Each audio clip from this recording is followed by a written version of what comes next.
What a week. How many people, and all of you online, know the name Al Malongo now? I got one hand went up. 2 hands, 3, 4 hands. Al Malongo. It's from Guatemala. It's a town. You're not watching News Nuggets and Insights. The program centered around Al Malongo, an example of that incredible town down there who made the turnaround. It's almost like a modern-day Nineveh. And I'll mention it today because if you haven't watched it or gone online, go watch that this week and bring the kids. The kids are going to love this too. This incredible town of light in the middle of a deteriorating society, a nation, the Northern Triangle, everybody fleeing for their lives. This town, over the course of 20 years, have turned everything around. They no longer even have a jail. They asked the sheriff there, what do you do when people break the law? He said, we don't have that problem here.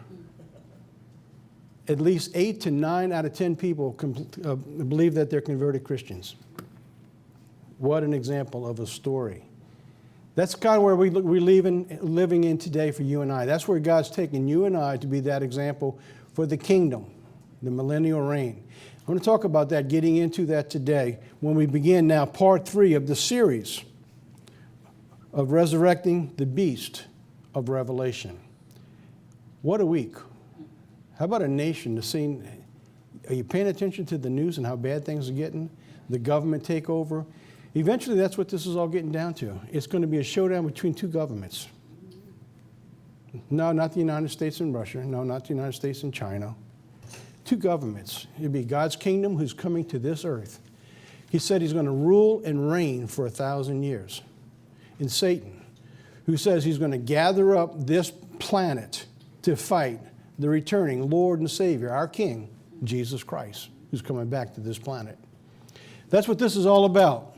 That's what God did to Daniel thousands and thousands of years ago. And he told us what's going to eventually take place with the governments on this earth, following the pattern from the time of Nebuchadnezzar, who was in charge of Babylon, to an end-time Babylon just before the return of Jesus Christ, and how God predicted for thousands of years the dynasties, the rules, and the kingdoms of all of these nations, and ending up to right now, to where you and I are today.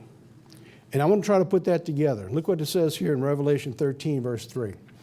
And I saw as one of its heads were wounded to death, and the deadly wound was healed, and all the world wondered after the beast. Well, who is that beast?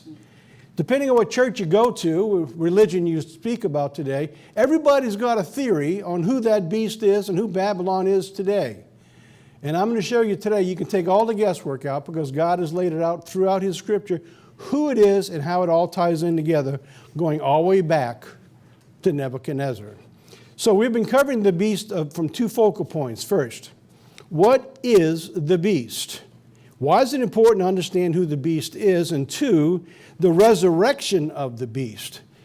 As we just read in that verse, God says that beast was wounded almost to death. All of a sudden it was resurrected, and the whole world wondered after the beast.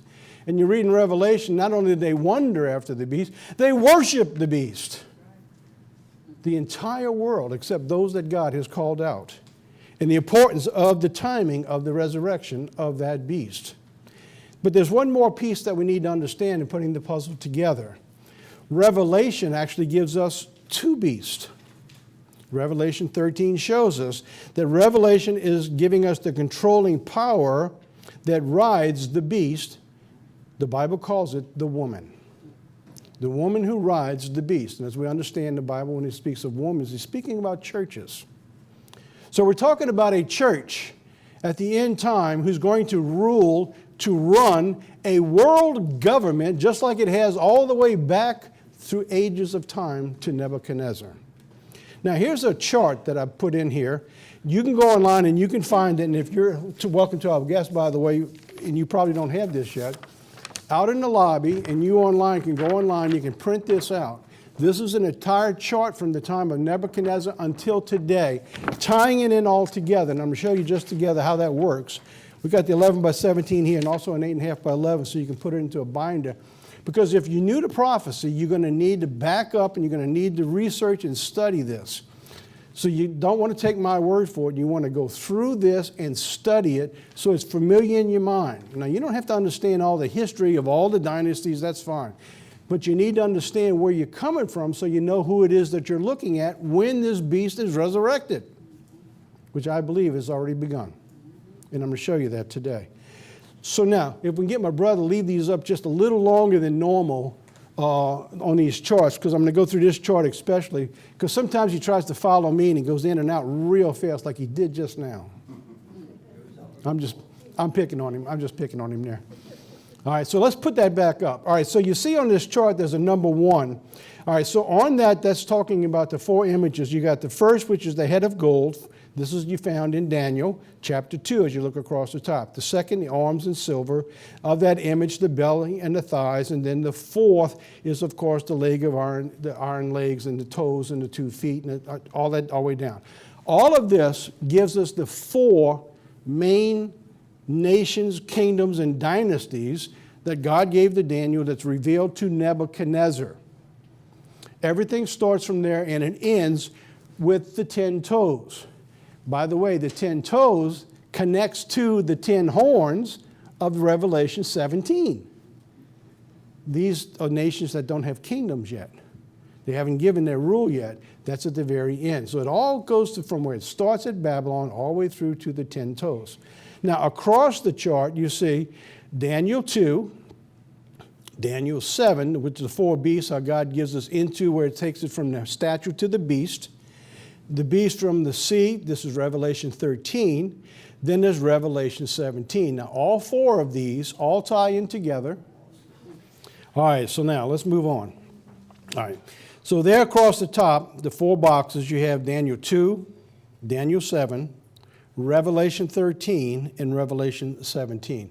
Those are your 4 main focal points that understand the beast's power and how it portrays across the time from Daniel to us. Here you have the symbolic meaning of what it all means, and then you have the historical fulfillment. The most amazing thing when I was putting this together is understanding that from history, how God directed all of this in advance, told the prophets, write it down. You're not going to know what you're writing. It's for the end. And then to follow through history now, everything God said was going to happen, fulfilled in time. That's absolutely incredible. But the amazing thing beyond that is God laid all of these things out that are built around his calendar, around the sun, the moon, through the prophetic events from before this time was created. So if we want to know what's going to happen, we can go back to see the end from the beginning. Absolutely amazing. And people said, there's no God. Unbelievable what's taking place here.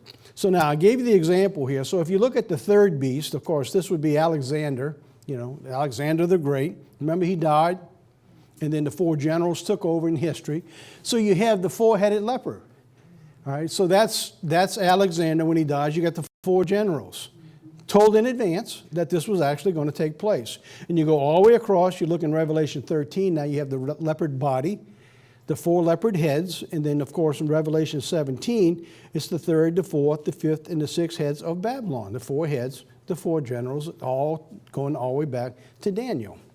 Then on the bottom, you look at the different horns, and you can go across that whole bottom. I just put the box there, and you can see where the horns and how they all tie in together toward the end time. All right, so that's just to give you an idea of the chart, and I wanted to show you how you can work that out and look at that while you're at home and do a little bit of a Bible study on the. We did this in 3 parts. Part 1 was tracking the origin. That's tracking the beast through history. 2, point of time. Tracking the beast today. All right, that's through time, bringing it up from all those periods of time till today. And that's where we ended last 2 weeks ago, or 3 weeks ago. Now we're going to talk about the point of destiny, why all this was happening and what God did for us, tracking the beast in prophecy. So now we're going to look at the prophetic significance of what it is and why God gave this to us. Why he gave it to, and I said us, I don't mean this congregation, I meant the end time generation. Because you see, the rest didn't know.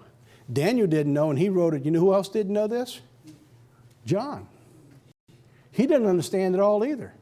He just wrote it down like God said. It wasn't clarified yet. So we're going to understand it today through historical positioning of it and the spiritual conclusion or its purpose toward the end time. So God gave us all of this information through thousands of years of prophetic historical data to show us that the ultimate showdown of the two governments would be the kingdom versus Satan. That's the bottom line. It's always been that way from the beginning. From the time of Adam when God gave them, they could have had eternal life. They were created perfect. But God says, in the day that you sin, you shall die. Remember Satan was there? You're not going to die. He's just lying to you. From that time on, it's been between God and Satan. So now, to understand who the beast is at the end time, just before the return of Jesus Christ, you have to track the dynasties of the nations throughout history. And that's why when you look at what God says, that's why there's so many different conclusions about who the beast is. Because they're not tracking it back through and timing all the pieces. They'll look at, like, during the time when there was an Arab uprising. Well, that's the beast. That's the Satan. That's the false prophet. Or even today, America is Babylon. Are we? Well, kind of yes and kind of no. But I'm going to show you today how you answer those questions. Because you see, it's not what you think, it's what God tells you. That's important. Ultimately, we're going to be tracing them all the way back to Nebuchadnezzar's image that's revealed in Daniel 2. One of the biggest mistakes biblical theologians make when making statements about who the beast and or Babylon is the failure to connect the historic timeline to Daniel's prophecies. Everything goes back to who is the nation who's in the kingdom charge at the very end time when you have the two legs and the toes? Rome. Rome is. The 10 toes, the 10 kingdoms they don't have. Does the United States fit that bill?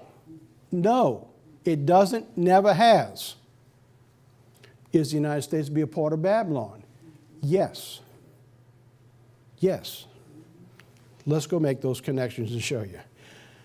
All right, we've gone through this, and there's the beast. You got the head of gold. You got Babylon, Persia, Greece, and Rome. Those are the 4 dynasties that God gave to Daniel. That's all clear. All churches agree and understand this, right? So now, let's take out the 2 points that's so important to tie in all this together. The 4th kingdom shall be strong as iron, as much as iron breaks into pieces and subdues all things, and as iron breaks all these things, shall it be broken to pieces and bruised. When? Verse 44 tells us, and in the days of these kings shall God set up a kingdom which shall never be destroyed. So now when we look at Satan, he wrangles the whole world together to do what? First, to go after the elect. That means there's people on this earth that God is using to help the world understand God coming to do what? To fight God when he comes to destroy those elect. So that God's going to set up a heaven and a kingdom which shall never be destroyed, and the kingdom shall not be left to other people, but it shall break into pieces and consume all these kingdoms, and it shall stand forever. So we know at the end time when all this takes place, this will be the final stage, which has consumed all of the other that went before them. And that's why you have the beast that looks like all of them. Because each nation that was destroyed, the next nation took the most powerful point of the previous nation and incorporated it into that system. What was the most powerful at the beginning? The lion's head, Babylon. All right, let's go on. The beast of Revelation. It tells us that at the end of days, it will be a continuation of Rome. It would be a Roman government-ruled kingdom. It would be a modern-day Babylon. So who is Babylon? At the end, the beast and Babylon are one in the same. They're one in the same. The beast's power controls the entire world, which is Babylon. You can't separate them. All right, so now, what we have here, you see the beast in Revelation. It pulls together the description that Daniel gave of each of the beasts of the four kingdoms. And it says the final one, it was unlike any of them. And it was because it continued to morph into other things as it transferred over into the end time. And God shows us that as we go. So now, the entire system, everything here is all part of Babylon. The head thinks, reacts, and speaks like Babylon. Blasphemy. Remember? Well, Nebuchadnezzar was out there in a field eating grass. And I listened to our president. I shouldn't even say this. I started. I'm going to finish it. Our president's out there. Every now and then, the way he babbles, I'm waiting for him to start eating grass. Man, I shouldn't say that. You know, I know you respect the authority that God gives, but look at the authority with Babylon. God put Nebuchadnezzar in the field for 7 years eating grass. And I just wondered, because it's like God says he's going to give them reprobate minds in the kingdom, before the kingdom comes, and that's what we've got going on right now in our nation. So now, the heads of Revelation. All right, so there's Babylon. That is the first head. So I put a circle around that first head in that beast in Revelation. Understand that the Babylon still exists in its strength of who it is and how it operates. So now, Revelation 13:5 says there was a mouth, it was given to him a mouth speaking great things and blasphemies, and he opened his mouth to blaspheme against God and to blaspheme his name, and it was given to him to make war with the saints and to overcome them. Now you need to understand this. If you're one of God's people at the end time, you listen to these guys on TV, come out there, they're going to grab Satan, they're going to rattle him by his tail, they're going to throw him out the window. Hogwash. One of the most powerful deities ever created is Satan. Even angels that God sent to help Daniel couldn't get past his demons. They had to send the archangel out to go help him. So does any human being think you have the power to stop that? And this is what he's doing. He's going after the saints. So at the end time, you need to be secure in the fold of Jesus Christ in his blood to protect you. Or you're not going to make it. Anyone thinks you're going to do it on your own without Jesus Christ is kidding himself. So now, he's going to go after to make war with the saints and to overcome them. That means God's people are going to go into a state of bondage. When someone tells you, and everybody who's watching this, you need to pay attention to this, that you're going to be raptured away, it doesn't say that. They say the saints are going to be overcome. Doesn't mean you're defeated. Because God, the very same chapters tells us that you're going to overcome. But he overcomes them at a time, just like in the period with Joseph. What did Joseph find out when he was finally in prison and he comes out? To preserve life. God's positioning his elect all around the world in positions where Satan begins to overcome this world, that you'll be in a position to help preserve life. You're not defeated, you just overcome at a time. You're not defeated. Let's go on now. So the beast rises up out of the sand of the sea. I saw the beast rise up and having 7 heads, 10 horns, and upon his 10 horns with 10 crowns. Now that's eventually what we're going to come to. That's what we're going to focus on today. All right, so this beast, remember, was like a leopard. It had the feet of a bear, mouth of a lion. So there's our animals again. So now, here, let's number these heads. And this is in the beast in Revelation 13. The first head we just covered was the lion. The second, the bear. Of course, that's the Medo-Persian Empire. The third, fourth, fifth, and sixth is the third animal, the beast. That's the Greeks with the 4 generals, remember? So third, fourth, fifth, and sixth. And then the seventh is what we're going to concentrate on. The seventh brings us eventually from over the period of almost 2,000 years, all the way through to this right here, that beast. This is the time you and I are living in today, this beast. What else is with that beast? The woman who rides the beast. It said it had 7 horns, and of them that are left, the 7 heads is the 4th beast. All right, the same as the 7 heads of the scarlet beast of Revelation 17, verse 3. All of these things all tie in together. They're all the same.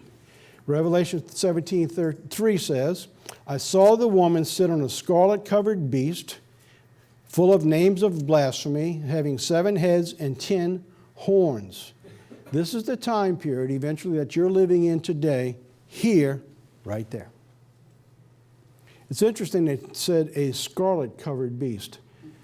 When you look at the Roman Catholic Church and you look at their colors, there's no mistake on the color scheme. And also that we won't have time to get into this series. We'll go into another series, The Woman, which, by the way, we've already covered, is online, that you can actually go in and take a look at. So now, it had 7 heads and 10 horns. All right, let's forget about the horns for right now, because those are going to be 10 kingdoms that they haven't received a crown yet. They don't have a kingdom yet. That's toward the end time. That's the 10 toes of Daniel, right?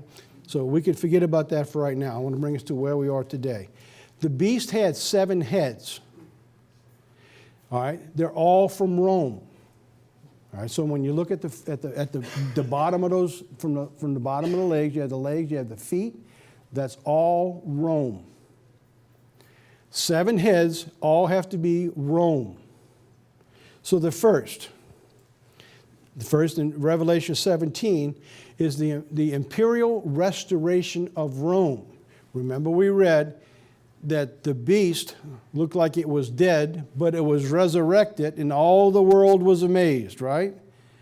At this period of time, at this resurrection, under Justinian, during that particular time, from around 476 to 554, there were 3 German kingdoms, the Germanic tribes, who came into Rome and was controlling Rome. They weren't out, but they looked like they were going to be dead. And it was going to be controlled by the Germanic tribes, formerly the Assyrians. But Justinian came in beginning around 476 and began to remove those Germanic tribes. By 554 AD, the last of the Ostrogoths were removed from Rome, and Rome became a dynasty again. It was resurrected. At 554 was the first time that Rome controlled the beast, the government powers. From that time on, the dynasties that God's talking about in Revelation 17 is talking about the control of governments under the control of the woman who rides the beast. From 554, that's your first head. The second head, Pope Leo III, gives you the time period around 800. Through all of these time and periods, the popes run the government. They run the military. No kingdom existed in Europe without the Pope's approval and permission. All right, so that's the second head. The third head, Otto I. He was crowned around 962 AD. He was the third head of the beast of Revelation 17. The fourth beast, this is through the Habsburg dynasty. Charles V was crowned around 1530, and he is the fourth beast. Now we get to something very interesting. The fifth, Napoleon. All right, the fifth head of that beast of Revelation 17 is Napoleon. He rebelled against the Pope. He crowns himself. He removes the Roman government, and he is in charge. The amazing thing is, it all ties into America. When this event took place and Rome is removed, the Constitution of the United States is established. During that period of time, as we covered last week, from 554 to the establishment and the removal of the Pope in control was 1,260 years. Remember, God says he's going to protect the woman. He's going to 1,260 days, 1,260 years. All that all ties in together. It all ties together. This does something else. it causes a break in the Roman rule of control. The Bible tells us 5 have gone, 1 is, and 1 is to come. Remember that? Let's explain what we're looking at. 5 were, 1 is, and 1 is to come. Let's begin looking at that. The heads of Rome and the beasts of Revelation 17. Look what it says. Revelation 17, verse 10. 5 are fallen, 1 is, and 1 is not yet. This is going to, I think, is going to really amaze you. It is important to note why God gave the information to John to write in this way. Now, remember, when John wrote this, it was around 90 AD on the Isle of Patmos, remember? How could he write 5 were past? They hadn't come yet. Right? 5 were past, 1 is yet to come. All right, so now, let's answer that. Look what it says in Daniel chapter 12, verse 9. And he said, "Go your way, Daniel, for the words are sealed till the time of the end."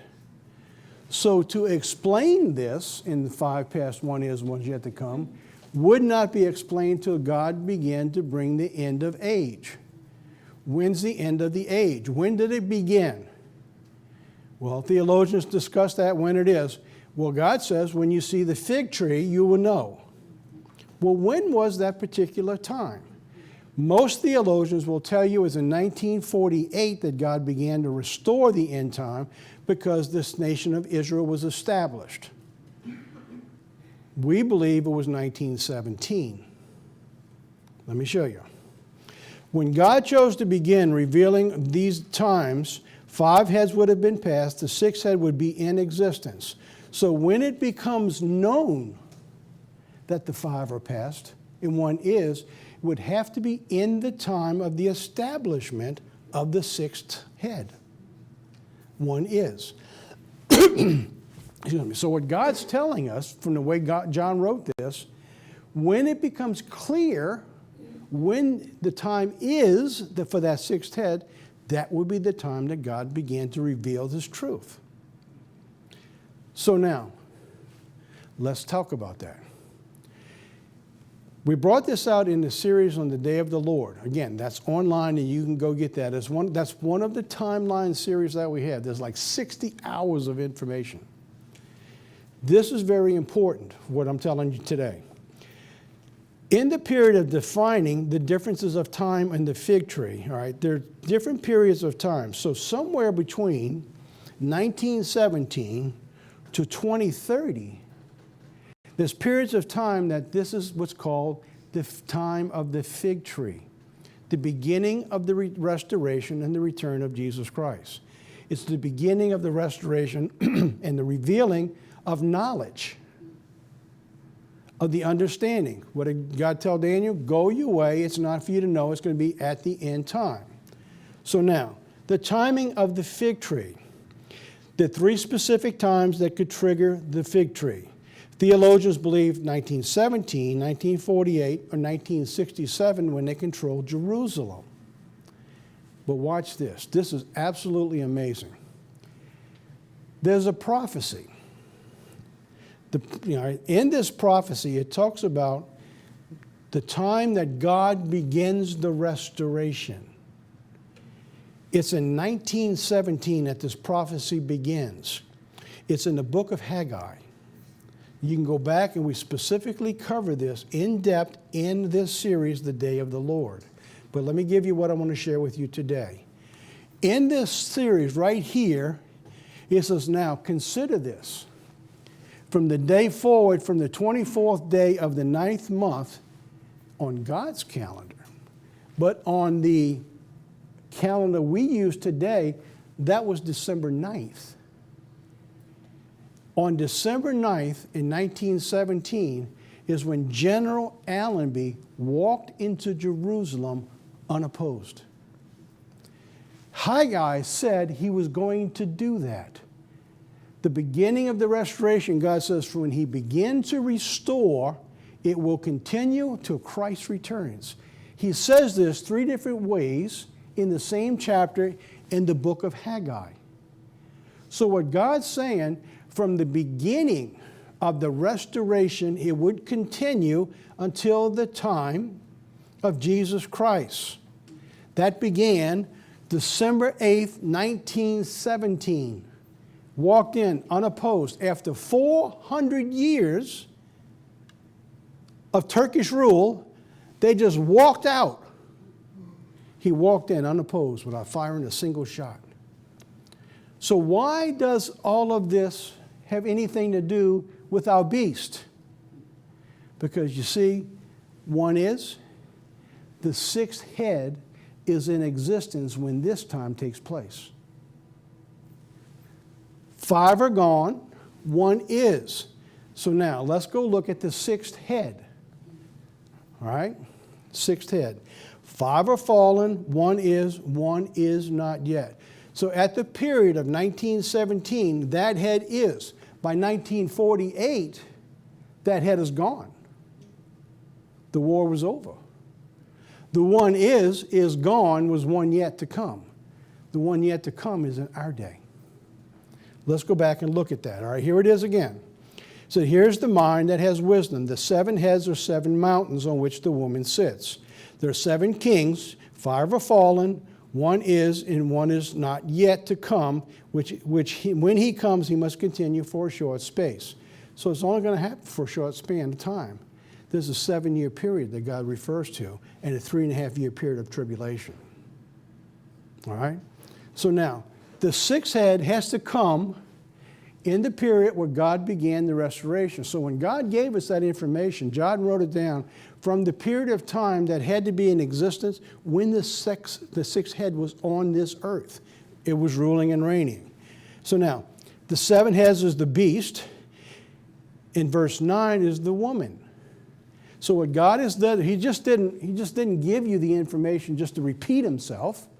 He's explaining the woman that's riding the beast in these 2 verses. All right, so here, the beast, the final 7 horns of Daniel 7 is the final 7 horns of the 7th head of Revelation 13, which is also the 7 heads in Revelation 17. That's what you're looking at. The woman, since taking control in 554 AD, the woman has governed and steered all the dynasties. So there had to be something behind the steering of the 6th head also, and there will be on the 7th. Rome is always included throughout the time. There's one more thing that's always included. The Germans. They are the Assyrians. And there's plenty of knowledge to prove that. The 7 mountains, just to prove that who this woman is, because there are churches today beginning to teach that these are Arabs. Did not. You got to go all the way back. You can't pull a piece of the puzzle and stick it somewhere it doesn't belong. It don't fit. So here's the point of the 7 heads of the mountains. That is the Catholic Church where it sits in Rome, on the 7 hills. Always has been, until Christ returns, always will. All right, so there's your 7 hills. That's verse 9. The historic site on where Rome has the 7 hills has been occupied since the early Bronze Age. All right, so now, let's take a look at this again. Why it has to be Rome, why it has to be the Catholic Church or the popes. You see where I put that little block around that little square in the middle of that sheet? Watch, let's blow that up. So what are we looking at here? Right, first, the Roman Empire, right there, at the beginning of the merging of church and state. Why do you think our government says, no, we don't have anything to do with church and state? Because Rome, Satan, does not want this nation governed by God. It has to be separation of church and state. But from this time, with Constantinople, which began the transference of removing all the pagan gods out, it took almost 200 years. Eventually, what was set in place was the pagan gods are gone. One God is. It is a counterfeit religion. It's a counterfeit religion based upon the worship of the Son. God says, my people are known. What is the sign, Exodus 31? The Sabbath day. He says, what is the sign between me and my people? That they keep the Sabbath day, the day we meet. Why do you think so many people hate Sabbath keepers? The same reason Satan hates church and government, because he does not want the government on this earth to be ruled by God Almighty under his principles. From that time on, there was only one God.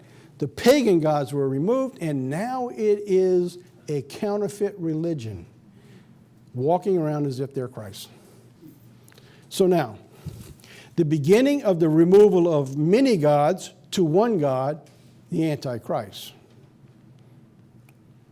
554, the final removal of the Ostrogoths, the church and the civil government, church and state, were combined and ruled from the papal seat.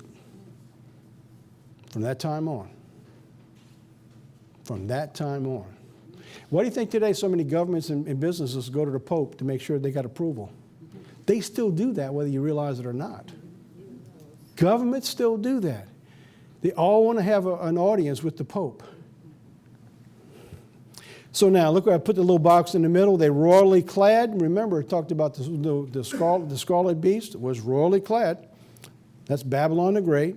Now, the two-horned lamb beast in the earth, that's from verses 11 through 18. That's the second beast in Revelation 13. So the second beast is the woman riding the beast in Revelation 13. Let's go on. Behold, I held another beast now, coming out of the earth, and he had two horns like a lamb, and he spoke as a dragon. Revelation 13, 2 and 4. And the beast which you saw was like unto a leopard, and his feet were that of a bear, and the mouth was that of a lion. So when you begin to see the beast power rise again, and this two-horned beast that's going to be taken in is going to have power and control. They worship the dragon, which gave power to the beast. This beast, this control, this end-time Babylon is going to be run, controlled, and dominated through Satan. That is the dragon. And they worship the beast, saying, who is unlike unto this beast, and who is able to make war with him?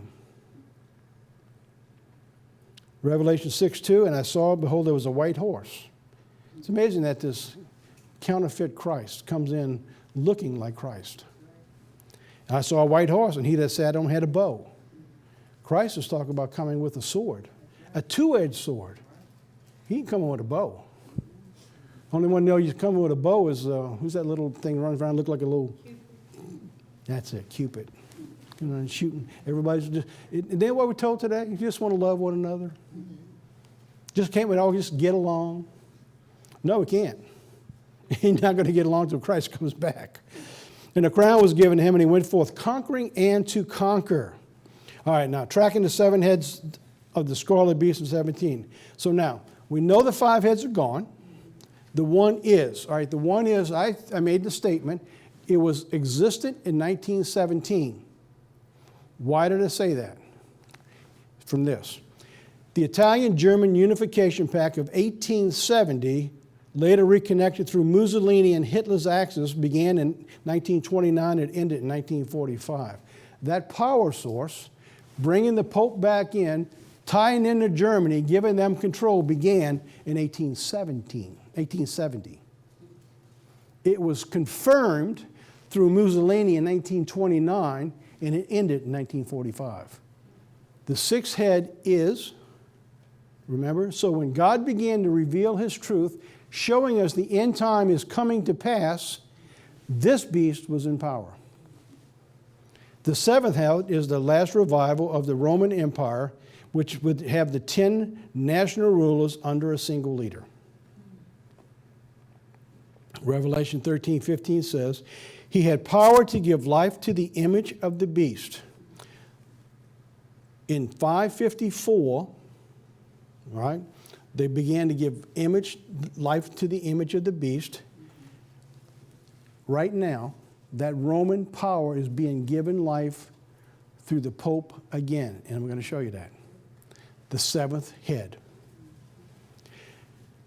Did it begin in 2015? Will it begin in 2022? I believe what we saw in 2015 was the beginning of the final head of that beast of Revelation 17. All right, the German unification that began in 1870. All right, so let's take a look at that. The German unification fact. That was the first of two major events that reestablished the beast. 1870, the second of the unification took place with France. All right, that was the country that was responsible at that time for guarding the Papal States. Why did France have it? Because of Napoleon. Yeah, I'm sorry, Napoleon. I'll keep thinking Alexander the Great. Because of Napoleon, remember, he refused to have power with the Rome over him. So they were in control from the time of Napoleon till 1870, when they began to take it back to Germany with the sixth head. It was the Italian army entered into Rome, and that year Rome and the Papal States were incorporated into Italy. They took it back from France. All right, that was your sixth head coming back into Rome. The Junker Otto Eduard Leopold von Bismarck. I'd like to have a name with that many words in it. My goodness. All right, he was the Iron Man of Germany. He's actually the guy who put it all together with the unification with Italy and Germany in 1870 and 1871. He was notable for convoking the First Vatican Council in 1868 for permanent losing of the papal control of the Papal States to eventually become the kingdom in Italy. All right, so that's the beginning of the sixth head. Remember, they're in existence during 1917. The control was eventually completely returned to the Vatican Council in 1929 at the Lateran Treaty. That Lateran Treaty was called the Lateran Pact. The Vatican became the independent state effective June 7th, 1929, between Italy and the Vatican. All right, so now we have our sixth head of the beast. And I saw one of it says it was wounded to death, and the deadly wound was healed, and all the world wondered after the beast. So we're beginning to see it coming back in the sixth head. So what are we looking at? In 554, the whole thing began to come to life again, right? But always remember, there's a former and a latter, a physical and a spiritual. 554 was the former. This is the lateral coming back. So 554 was the former. And this period of time from 1870 to 1929 is the latter. There will be one more head that the Pope is going to give life to the beast. All right, and I beheld the beast come out of the earth. He had two horns like a lamb. He spoke as a dragon, and we covered it, and caused the earth and them that dwell therein to worship the beast, whose deadly wound was healed. So this beast just doesn't go away. That Lateran Treaty, also called the Lateran Pact, became effective with Italy and the Vatican by 1929. It was signed by Benito Mussolini and the Italian government, and the Cardinal Secretary of State Pietro Gasparri, and the papacy confirmed the Italian Constitution of 1948. So now, what we're looking at is this battle between God and Satan all the way through. 1929 will show you that Hitler began to rise in power. 1929 was the beginning of a collapse of our society and the turmoil around the world. 1948 was the founding of the State of Israel. So as Israel comes into power, this coalition is removed. They're no longer in charge. The sixth head is gone. One was yet to come. So now we're getting close to the seventh head. Mussolini and Gasparri signs this historic pact.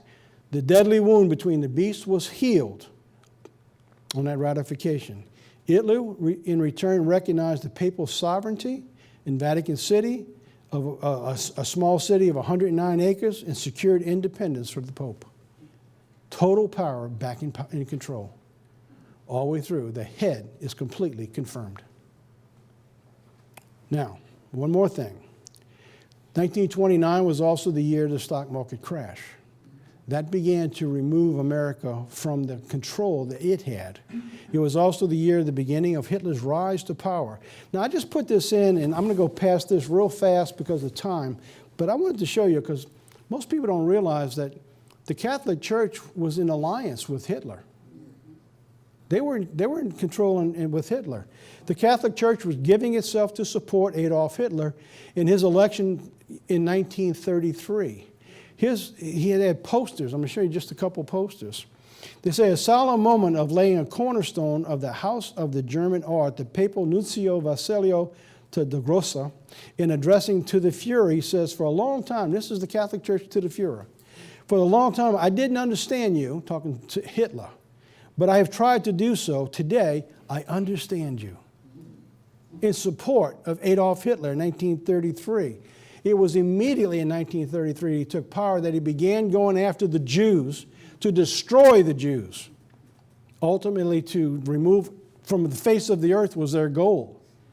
At the very same time, the Catholic Church gave him total freedom to do whatever he wanted to do.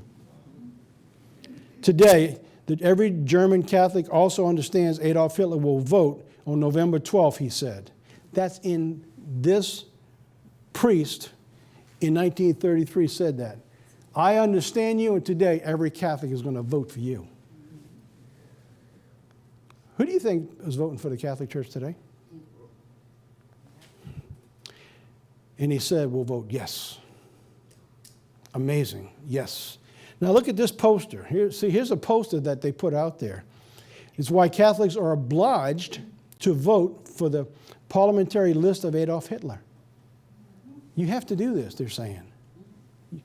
When we listen to our government today, we got Catholics in office who defy God's laws and promote abortion and homosexuality. And I just got a picture this morning that we put in Next News Nuggets and Insights, how an American evangelist was in the streets of Great Britain arrested for talking about homosexuality being a sin against God. They came and arrested him. And that's going to happen here in America in the not too distant future. And these are the 8 points that they used of why Catholics had to vote for him. At the bottom it says, therefore, a Catholic is obliged November 12th to vote for the referendum yes for Adolf Hitler. These are actual posters that were out there. So now, how about the next beast? Let me just give you the one connection point that we've got here. Karl Theodor von Gutenberg. He descended from royalty. He's from the House of Eltz, which is the only house that's not been touched since the 1200s. He's from that house, and he's married to a German lady.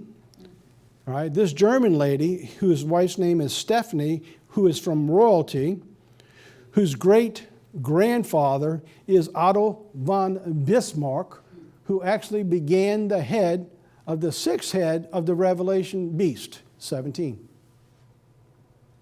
These two here are to believe the next in charge of the next dynasty when the beast comes to power. Will they be it? I don't know. But I'll tell you what else he's got. He's got the German heritage, and they both have the royal dynasty from Germany to be able to fill the beast. It's just two that we're looking at. There could be others. I don't know. And I just wanted to give that to you as a way in passing, just to show you where we're tying all these pieces together. So now, it says that the second beast was able to give power to the first beast. How does that take place? The woman who rides the beast.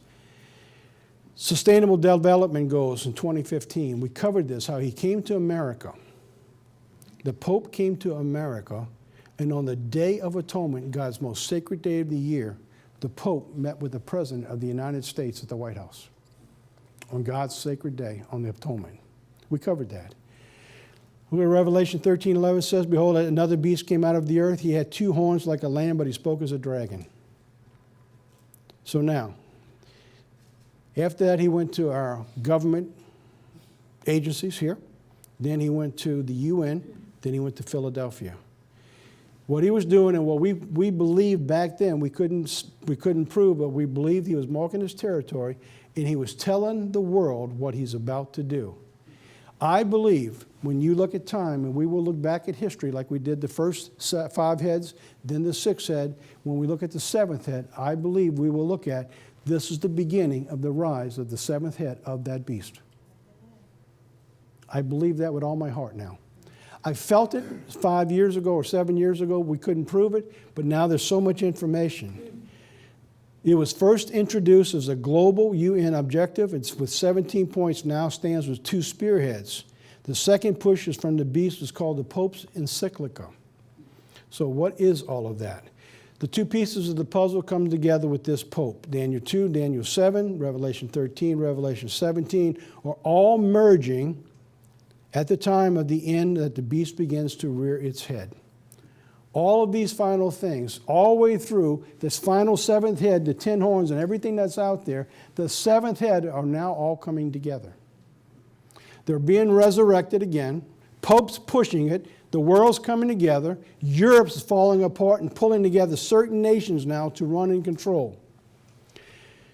So the UN wants to be our world government by 2030. I do not believe it's the UN. Many people tell you it is, but they will be part of that beast power.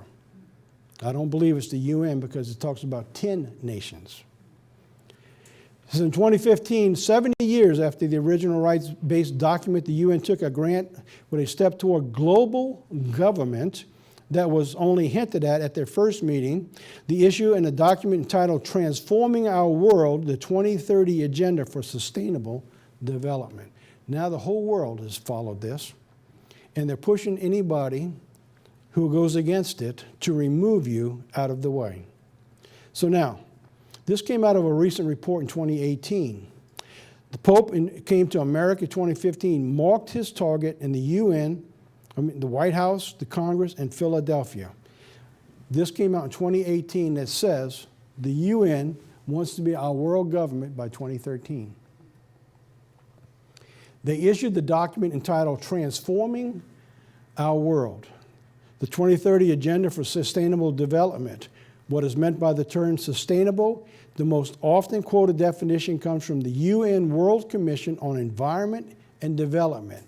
It was right about that time that we went into global warming. All right? No, we didn't go into global warming. We came out of global warming to what? Climate change. How could we forget climate change? Right? How could we forget climate change? Everything is climate change these days. Sustainable development is the development that meets the needs without present compromising the ability of the future generations to meet their own needs. In other words, if you're still using oil and running your car on gasoline, you're destroying the future generations. Well, I'd like to know how all these people who are spending trillions of dollars now is not hurting the future for this nation and our children. Do you see that? It's just like, my goodness, I don't want to get in that tangent over today. All right, the seventh head, two things had to happen. For this seventh head to rise, there was two things that was important. It had to happen to begin to rise. Every head had the same thing. It had to have two things. Something was needed to give unity to the final 10 horns on the beast of 17. So what's going to pull all this together? It had to have something pull it all together. And second, something was needed to create the funding to make it all work. In the past with Rome, you know how they did it? They went and conquered a country, took all its wealth, and they took control of that town, that country. That's how they funded it. They just took control, destroyed everything in its past, took all the money, and they became an impoverished nation while Rome just had tons and tons of money. Those two things have to take place for this last beast. President Biden just gave them what they needed to begin to develop both of those points. People have no idea when they cheer on what's going on. We talked about that in News and Nuggets just a few months ago. It's called the global tax. In other words, there's two things that happen here. That was a game changer. The G7 backs Biden's sweeping overhaul of the global tax system. The G7 agreement is just another step toward the idea of one world government. The global tax plan was pushed by Biden-Harris administration. The agreement among the G7 is expected to get the concurrence of the G20 and then is hoped to get the agreement of the 140 nations. We said then it was probably going to happen, and it has. So what did he do? He took all the raising the taxes here to government countries right here in our nation. We'd be running them offshore like they used to do before they were coming back. And then he's got them being taxed after they leave with another global tax of 15%. Though there is opposition to the G7 or G20, there will in time have to bend to what the European Union demanded. The EU is giving into, the United Nations is giving into the EU. EU is beginning to control United Nations because they're having the global power. Look what was said when it came out. This is the OECD head. Biden's global tax proposal is a game changer. This is one of the leaders in the world on this information. The Secretary General Matthews Coleman, the new head of the Organization for Economic Cooperation and Development, said today that he is quietly optimistic about reaching an international deal on taxing multinational companies. And he called U.S. President Biden's recent proposal a game changer. And he was right, and it did happen.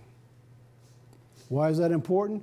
Because everything that was needed to have the seventh head come to life, the Pope, with President Biden, just gave them.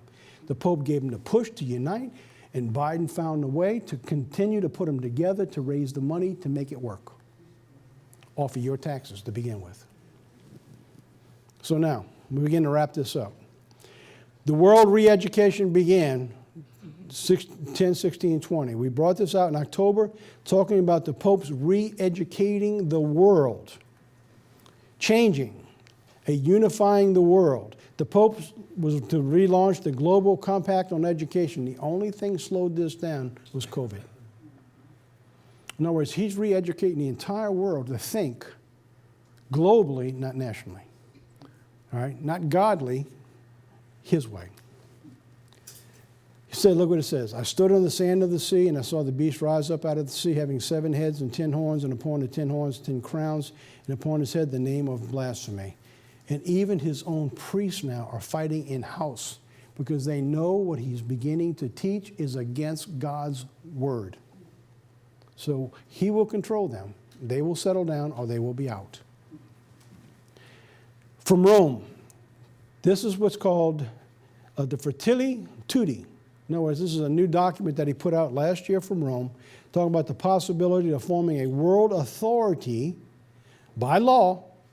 We need to not necessarily think of any personal authority, the pontifice. Still, such an authority ought to at least to promote more effective world organizations equipped with the power to provide the global common good by eliminating hunger, poverty, and the sure defense of fundamental human rights. So if you listen to him, we are going to have a utopian society. We're going to get rid of poverty, even though Jesus Christ says the poor will always be with you. Remember what Satan told Adam? You'll not surely die. Jesus says you're always going to have the poor with you. The Pope said, no, you're not if you listen to me. God's lying to you. He signed his religious and political leaders to sign a global pact on education. It was the beginning of the world's re-education process, and they flocked in by the thousands. And the businesses are flocking in now.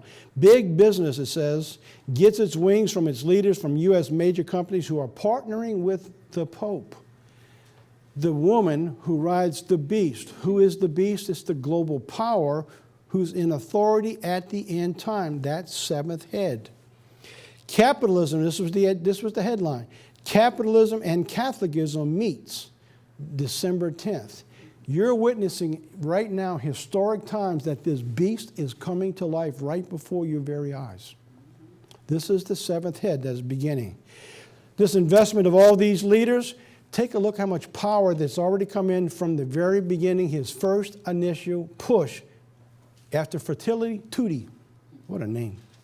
The alliance known as the Council of Inclusive Capitalism with the Vatican, the woman riding the beast, aims to create a more inclusive, fair, sustainable economic landscape by taking pledges toward the SDG, focused on areas such as climate action, peace and justice, quality education, and gender equality.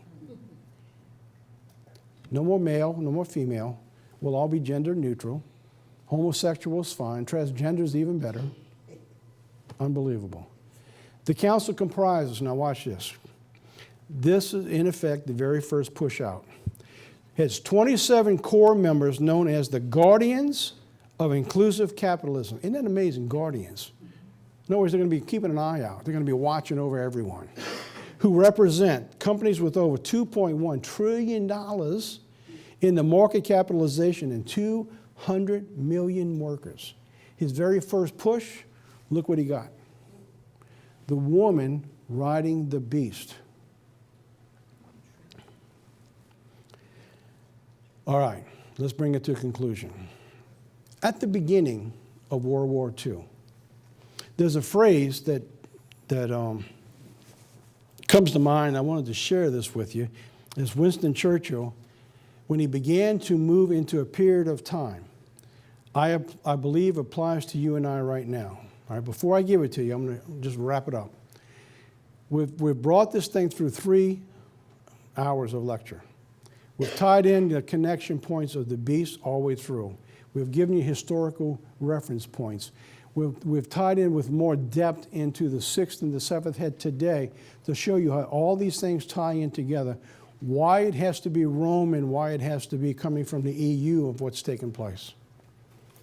We talked in the timing of everything that's taken place. We see a deadline that, believe it or not, the Pope himself has put out there, 2030, which actually fulfills the prophecy that after 2 days, being 2,000 years, says Jesus Christ will come and restore us. And in the 3rd day, at the end of 2,000 years, talks about a 3rd day he will dwell in our presence. Talking about a holy alliance with God's people and him, not the Pope. That is the millennial reign. When you look at the time of the crucifixion of Jesus Christ, it was around 30 AD, 31 AD. People want to argue. I'm not arguing the point. But when you look at the time of 2 days or 2,000 years of the prophecy, not time, I'm not setting a date. Believe it or not, I don't prophesy. I give you the historical documentation through Bible study and information that you go prove out for yourself. When something is about to happen, I said, I think this is what's going on. And we come back to Jesus, say it did or it didn't. But 2030 is important because Jesus in his prophecy says, after 2 days, he will restore us. What is the condition God people find themselves in before the return of Jesus Christ? The scripture just said today, it says he will overcome us. In Isaiah talks about he's coming back and he's going to gather his elect a second time like he had to go get them out of Egypt. So the condition of the world is going to be deteriorating. We're going to be in a state of captivity. He's going to be coming back to rescue us. When? After 2 days or 2,000 years. So 2,000 years from the time of his crucifixion brings you somewhere to around 2030. I didn't make the date up. That's from Jesus' own prophecies. Satan says he knows he has but a short time. And the Pope's pushing this 2030. The politicians followed through and says, it's the end of the world at 2030. No, it's not. It's the beginning of a new world. It's the end of Satan's world because he says he knows he has but a short time. So what does he know that we don't know? He knows that prophecy better than anybody. So when we get to 2030, I don't know if we're going to make it to 2030 because there's a scripture that says he's going to cut time short. So with any hope, God will come back sooner than that. Do you realize if that's the case, you're in 2021 right now, how little bit of time there is? That means you got to hold fast. That means that we're just beginning to what's beginning to take place. You think things move fast in 2020 and 2021, you ain't seen anything yet. Hold on to your hat because it said it's going to be a time worse than any other time in history. That means it's going to come from where you are today to where it's going to be worse than any time in history. When I look at the Holocaust and I look at World War II and I look at the Dark Ages and all the stuff that's been taking place, and I look how fast COVID went and how it won't leave us now. It's just staying there. Man, these are tough times coming. And I believe we're just at the beginning of the end. And this is what Winston Churchill said. Winston Churchill made a statement that helps us to understand where we are at this point in time. He said, now is not the end. He said, it's not even the beginning of the end, but it is perhaps the end of the beginning. I believe that we're just coming close to the end of the beginning. 2022 is a Shemitah year. It might be the end of that first period of time that we are now at the end of the beginning of the restoration of the return of Jesus Christ. And let us hold our heads high and pray, God willing, his kingdom come soon to this earth. There you have the beast. Get all three, study it, research it, prove it out. Don't take anything for granted here. Prove everything out for yourself. It'll be online, or you can send it. We'll send you DVDs, and do some homework. Get in, get your charts, mark them up, be familiar, and don't let anyone deceive you.